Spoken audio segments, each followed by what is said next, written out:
Estamos con el Padre Carlos Rosel de Almeida, párroco de Nuestro Señor en la Divina Misericordia de Surco y doctor en Sagrada Teología por la Universidad de Navarra de España, con su tesis Escatología Ortodoxa.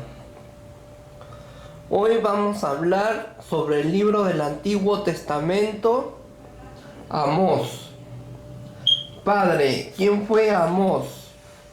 Amós fue un profeta que cumplió su misión en el Reino del Norte y es el primer profeta cuya predicación se pone por escrito. Si nosotros leemos el inicio de este libro de Amós, ahí encontramos algunos datos interesantes del profeta Amós. Sabemos que nació en Tecoa, un pueblo que estaba al sur de Jerusalén, que fue pastor, que cultivó higos, y su predicación, como he dicho, se tiene que insertar en el reino del norte, sobre todo en Betel, Gilgal y Samaria. ¿Qué significa Amós? Amós significa el que lleva la carga. Todo profeta lleva una carga. Todo profeta tiene que asumir los problemas del pueblo y todo profeta tiene que apoyarse en Dios. Amós significa el que lleva la carga. ¿Cómo se puede apoyar uno en Dios? A través de la oración, haciendo actos de abandono. Hay una oración muy bonita de Charles de Foucault. Padre, me pongo en tus manos, haz de mí lo que quieras. Todos tenemos que ser siempre como Amós. Amós asumió los problemas, asumió los retos y se apoyó en Dios. ¿Todas las cargas son pesadas o cada carga tiene su peso ideal?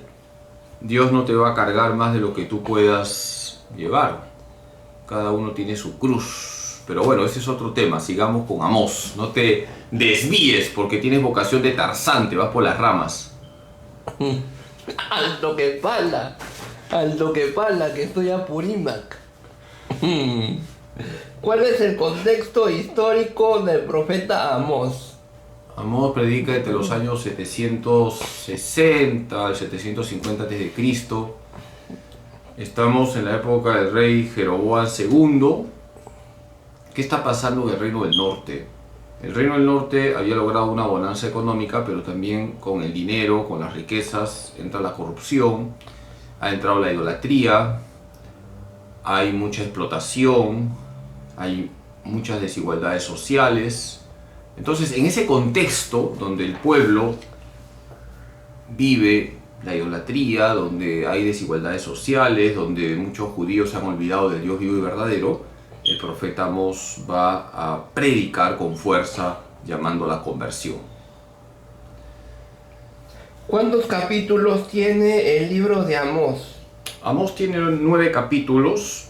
Es un libro interesante para el estudio de los profetas porque en Amós se unen lo que son los oráculos con las visiones y también está esa fuerte carga de llamar la atención. ¿Cómo se divide el libro de Amós? Es una división muy sencilla de explicar. Tenemos una introducción, 3 partes y terminamos con la conclusión. La introducción nos habla de la vida de Amós. Ahí se menciona la vocación de Amós. Era pastor, cultivaba higos, Dios lo llamó. La primera parte son oráculos contra las naciones. Yahvé defiende a su pueblo. La segunda parte son oráculos contra el mismo Israel. En otras palabras, Dios le dice a su pueblo que ellos no tienen corona. También si se portan mal, si hay injusticias, Dios hará justicia. Por lo tanto, el hecho de que Israel sea el pueblo de Dios no significa que está exonerado de la justicia divina. Luego tenemos la tercera parte que son las visiones que tiene Amós, son 5 visiones. ¿Cuáles son? Por ejemplo, está la visión de la plomada, ¿no? El muro que tiene que ser derecho, no se puede torcer. Es interesante esta visión. En realidad habría que leer con calma toda esta parte, lo pueden leer en Amós capítulos 7 al 9, y todo concluye con un llamado de Amós a ser fieles a Yahvé. ¿Todo es cuestión, todo se basa en una visión o no? El profeta tiene visiones, no siempre habla porque ha tenido visiones, pero siempre porque está movido por Dios. Las visiones forman parte de lo que son la transmisión de un mensaje de Dios. Dios puede hablarnos a través de visiones, a través de un sueño, como fue el caso de San José, que ya sería otro tema, a través del lumen propheticum, la luz profética, decía Santo Tomás de Aquino. La cosa es que el profeta lo que dice, lo dice de parte de Dios. Lo propio de un profeta es que es la boca de Yahvé. Así se califica al profeta en el Antiguo Testamento. Ahora, si esto lo aplicamos a la situación actual, tú, desde el día de tu bautismo, eres profeta. Por eso es importante conocer el día de nuestro bautismo. ¿Qué día te bautizaron? El día que nací, el 25 de febrero Ese mismo de día te bautizaron. 1986, en el hospital Edgardo Barraleati Martins. O sea, ese mismo día te bautizaron. Sí, ese mismo día en el hospital, en la capilla del hospital. ¿Y por qué? Hubo... Recién nacido. Muy bien, te felicito. No siempre pasa eso. Bueno, felicito a tus papás, ¿no? Lo ideal es bautizar pronto. La cosa es que todo bautizado reciba la unción del Espíritu Santo para comunicar la verdad. ¿Se necesita ser visionario para ser profeta? No, el profeta, vamos a repetirlo, es aquel que tiene la unción del Espíritu Santo para proclamar la verdad. Y eso ya ocurre en nosotros desde nuestro bautismo y se ha reforzado esa misión profética desde nuestra confirmación. Por lo tanto, ser profeta no es que yo busco ser profeta, es que tú ya eres profeta. Freddy Armando Romero Paredes ya es profeta y tienes que utilizar todos los medios para vivir tu profetismo, tu Twitter, tu YouTube, ¿no? Y por eso yo te animo a que transmitas verdades, valores a través de los medios que utilizas. Ser visionario es ser visionario es ser revolucionario y adelantado a la época. El verdadero revolucionario es Jesucristo, ¿no? Por eso es importante señalar que cuando se habla de la revolución, esa palabra no debe ser entendida como desgraciadamente se entiende, porque el comunismo ha ideologizado esa palabra como una cuestión de violencia, de odio, de lucha de clases. La verdadera revolución la trae ese Dios hecho hombre que se llama Jesucristo, que es la revolución del amor. Solo el amor es fecundo. El odio no engendra absolutamente nada, sino solo destrucción. Bueno, volviendo al tema, Amós, hermano. ¿Qué nos enseña el libro de Amós? 3 ideas concretas. 1, la soberanía de Dios. Vamos a explicar lo que es la soberanía de Dios, como enseña Amós. Amós señala que todo lo que ocurre es porque Dios lo permite, todo está en el plan de Dios. Las desgracias que ocurren al pueblo, las sequías, el peligro que significa para Israel el estar rodeado de pueblos agresivos, todo eso Dios lo permite. El profeta señala la soberanía de Dios. Y si hay sequías, hambre, si está el peligro de la invasión de los enemigos de Israel, todo eso tiene que ser motivo para que el pueblo se abandone en Dios. Y el pueblo también tiene que tomar conciencia que es un llamado a la conversión, todo tipo de desgracias que ocurren. El segundo punto es la condena a las injusticias. Amós condena las injusticias. Amós es llamado el profeta social, es el que tal vez condena con más fuerza que todos los profetas lo que es la explotación, el maltrato, sobre todo el maltrato a los pobres, la usura, el fraude, la corrupción. Todos los profetas defienden a los pobres, pero en Amós encontramos con más fuerza, con más énfasis, todo lo que significa la condena a las injusticias sociales. Nosotros somos profetas, ya lo he dicho, y tenemos que aprender de Amós y de los profetas que aparecen en la Biblia a condenar todo tipo de injusticias. Y el tercer punto es el anuncio del día de Yahvé. Se anuncia el día de Yahvé. El día de Yahvé es un día de justicia. Dios hará justicia, Yahvé hará justicia. Yahvé traerá la justicia plena. En Amós 5:18 se nos dice: ay de los que anhelan el día de Yahvé. Ay de los que anhelan el día de Yahvé. ¿Por qué? Porque es un día donde Dios hará justicia y ahí se verá quién es quién. De Dios nadie se burla. ¿Qué tan importante es el sentido de indignación para los que claman justicia? La indignación. ¿Cómo se explica el estar indignado y que te comprendan? La indignación es buena cuando nos indignamos ante algo que es malo. Yo me indigno cuando veo que se promueve el aborto, yo me indigno cuando veo que se promueve la agenda LGTB, yo me indigno cuando veo que se maltrata al pobre, yo me indigno cuando veo que se despide a un trabajador injustamente, yo me indigno cuando veo que se maltrata a una mujer. Esa indignación es buena, pero nos quedamos no solamente con la indignación, tenemos que pasar a la acción. ¿Qué vamos a hacer para promover la cultura de la vida, la cultura del encuentro, la cultura del respeto a la persona humana? Entonces la indignación ante lo que está mal es un primer paso. Tenemos que ir más allá.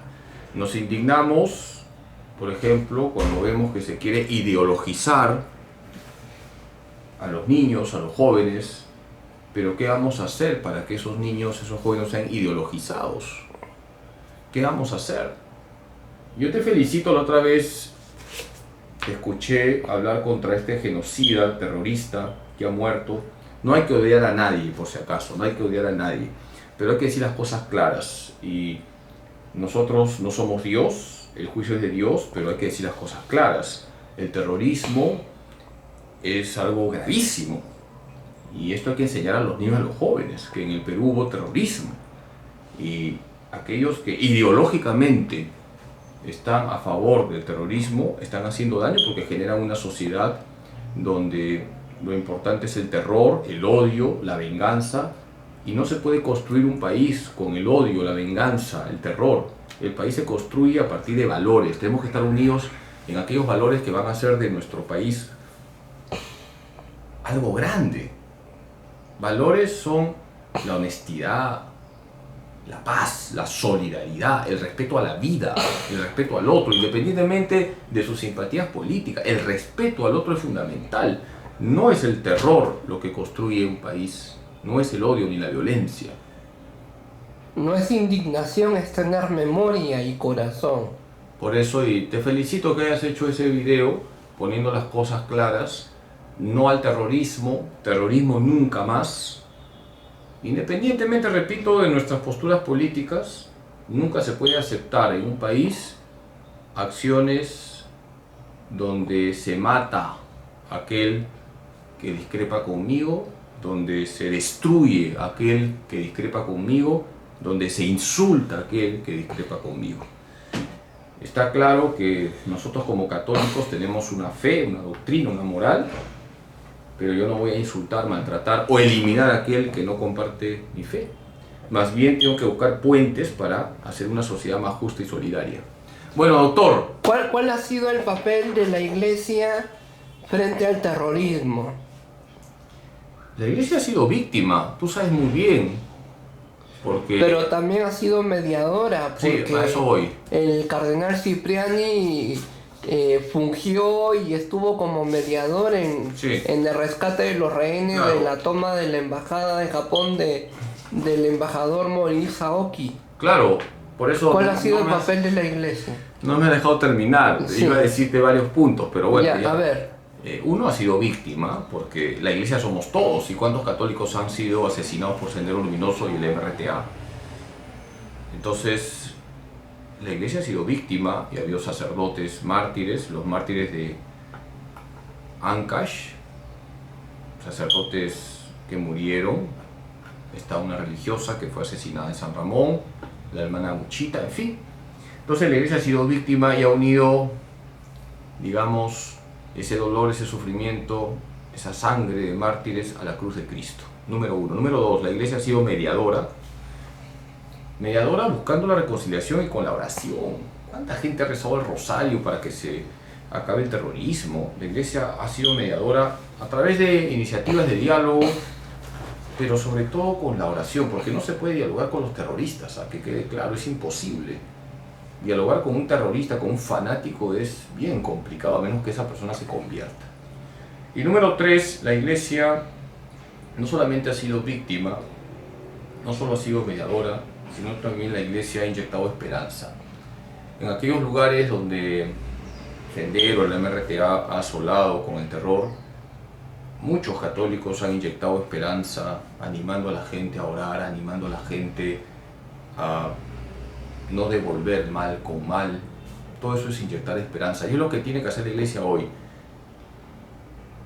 Ya que me pones el micrófono, estamos viviendo una situación muy complicada en el Perú porque hay mucho filosenderismo en el gobierno, tengo que decirlo con claridad, y eso está mal, hay que decir las cosas con claridad. Hay un buen porcentaje de filosenderistas que no desmarcan claramente con el terror, no desmarcan claramente con Sendero Luminoso, como el MRTA. Entonces, si tú no desmarcas, eres filo, no estoy diciendo senderistas, filosenderistas. Entonces, esto es importante decirlo. Nosotros tenemos que estar unidos en la búsqueda de la paz, de la justicia, la verdadera justicia que exige el respeto a la persona humana. Yo no puedo decir que estoy a favor de la justicia cuando mis ideas están coqueteando con una ideología sangrienta, una ideología que promueve el odio. Erradiquemos el odio, erradiquemos la violencia. Vamos a unirnos en construir un Perú justo, solidario. Busquemos que no hayan peruanos que mueran de hambre, busquemos que no haya peruanos explotados. Sí, todo eso hay que buscarlo, pero sin la violencia. Gracias, doctor. Padre, una consulta. ¿Cuál es el papel, el rol fundamental de un obispo castrense al lado de las Fuerzas Armadas peruanas que luchan contra el terrorismo? Bueno, la labor del actual obispo es muy importante. Castrense. Sí, lo castrense.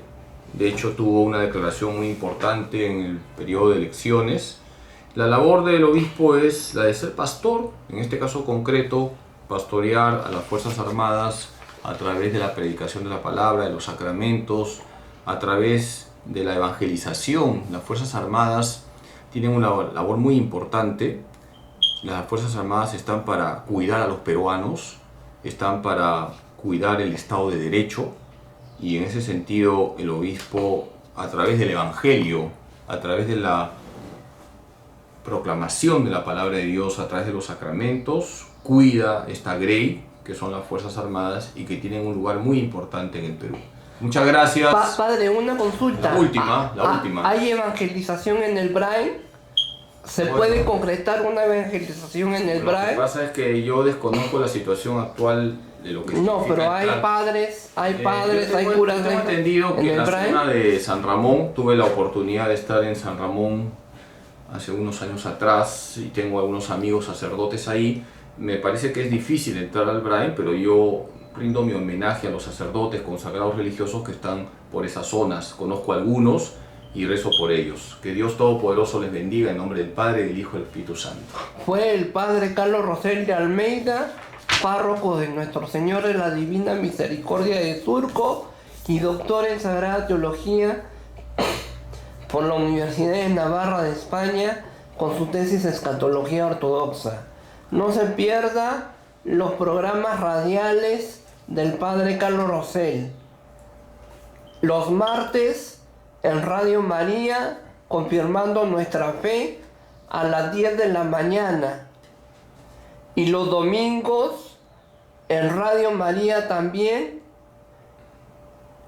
Hoy es el Día del Señor. Hoy es el Día del Señor.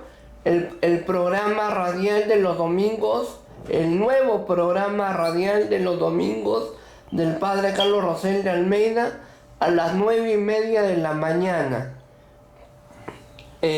Amén. También no se pierda el Correo Mariano, su columna, la columna del padre Carlos Rosell, todos los meses en el Correo Mariano. Y también no deje de comprar, no deje de compartir, no deje de regalar el nuevo libro del padre Carlos Rosell, Semillas de Misericordia. Lo puede adquirir, lo puede comprar, lo puede conseguir en librerías Paulinas, en librería San Pablo, en las librerías católicas, en la librería Santa Faustina, en distintos puntos de venta de las parroquias. Gracias, Padre. Bendiciones.